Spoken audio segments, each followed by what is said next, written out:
These dice took 8 months to make. Let me explain. It all started in mid-December of last year with an email asking about a set of Vampire the Masquerade dice. No, we're not doing a flashback, it was just an email. But I've been wanting to make Vampire the Masquerade dice for a while, I just hadn't gotten around to it, so this seemed like the perfect opportunity to actually get that started. I told the person it'd be a couple extra months, I'd need to get masters, I'd need to make molds, and that takes a little bit of time, and they were fine with that, so I started on making some designs. A set of Vampire the Masquerade dice is made up of 15 dice, 5 of which are red, and 10 of which are black. Part of what made me want to make Vampire the Masquerade dice in the first place was the fact that my shop logo looks fairly similar to the Ankh that's usually on Vampire the Masquerade dice. So I got rid of the Ankh and I started with my shop logo as a base instead. It was kind of fun, kind of stressful almost, trying to figure out what elements to keep from the traditional sets of Vampire the Masquerade dice and what to make new. I decided to stick with some similar vibes and iconography. I kept the vampire fangs, I kept the skull, I kept the stars, but then I decided to throw in a few of my own little elements there, like a moon to go with the stars and a drop of blood to go with the fangs. I did draw everything out myself. I tried to make it so that it matched my logo. I didn't want any of the shapes to be too rough or too clean. I wanted them to have a similar vibe overall. That didn't take very long, maybe a week to get the designs made. And then it was a little bit of back and forth with the place that I get my masters from, which is Revel Broker, if you haven't checked them out. Make good masters. Very nice to work with. I had the masters ordered in mid-January, and I had them in hand by the end of the month. That's kind of where the trouble started a little bit. I sanded and polished the masters. I made a few molds. Tried to figure out why things weren't working and the symbols weren't turning out in my molds.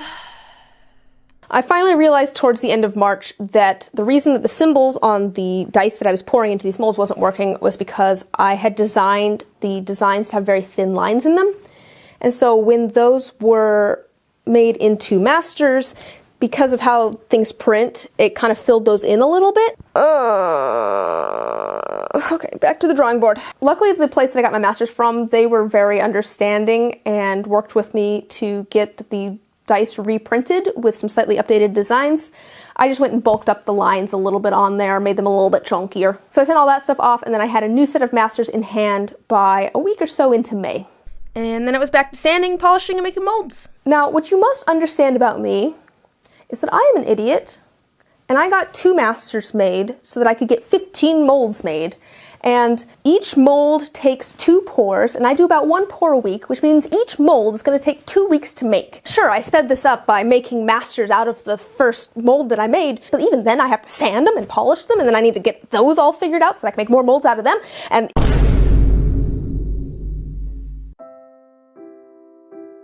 we're going to start off with the red dice. For this set of dice, we are trying to make a blood effect in a liquid core in the middle.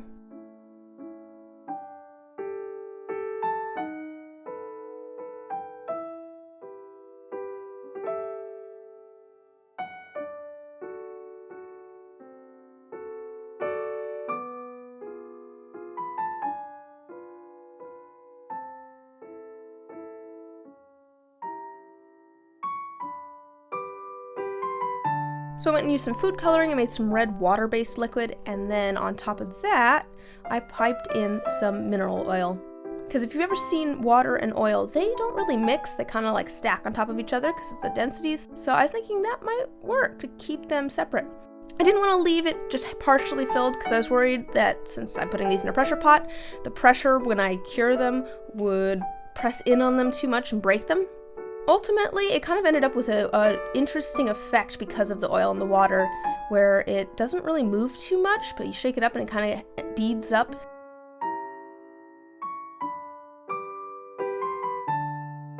To go around those cores, I went and mixed up some resin with some gold and copper foil in it. These dice were kind of based on a set of dice that I'd made previously that didn't have liquid cores in them, but had a dark swirl at one end and then foil flakes in the rest of the dice.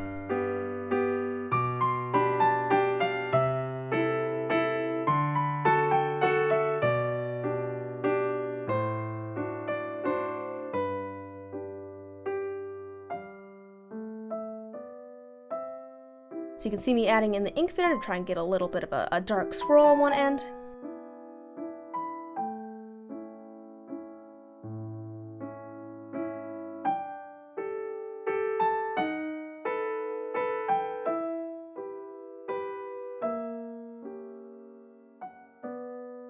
And we'll go ahead and unmold those.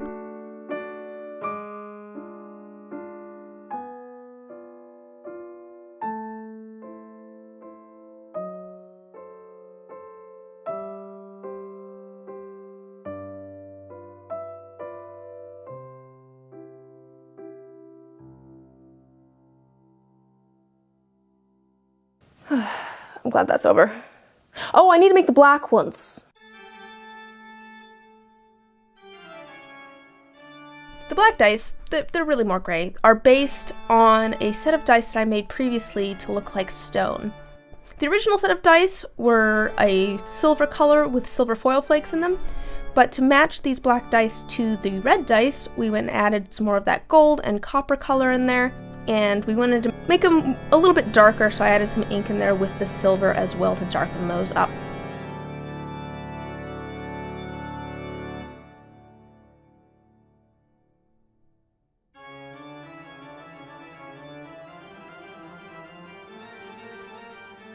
Pretty easy pour.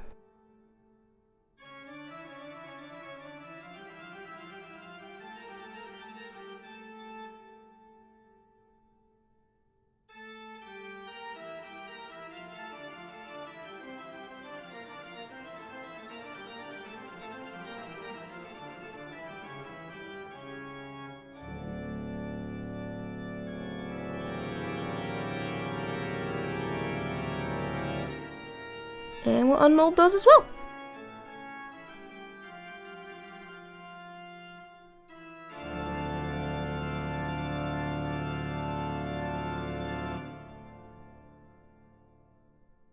Okay, finally, done. No more. I need to sand and polish those. I'll be back.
All right, it is now the end of September, and they are finally actually done.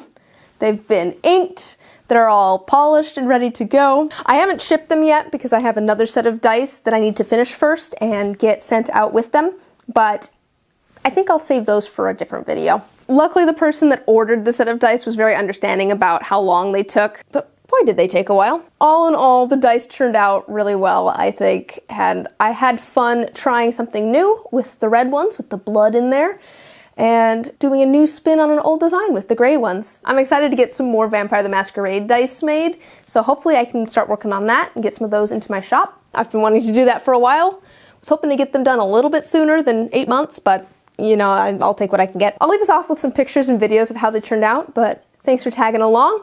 I'll see you guys in the next video. Bye!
kitten? Do you wish to be in the video? Ah, you are stuck to the blanket. Do you wish to be in the video? Ah! You do not wish to be in the video.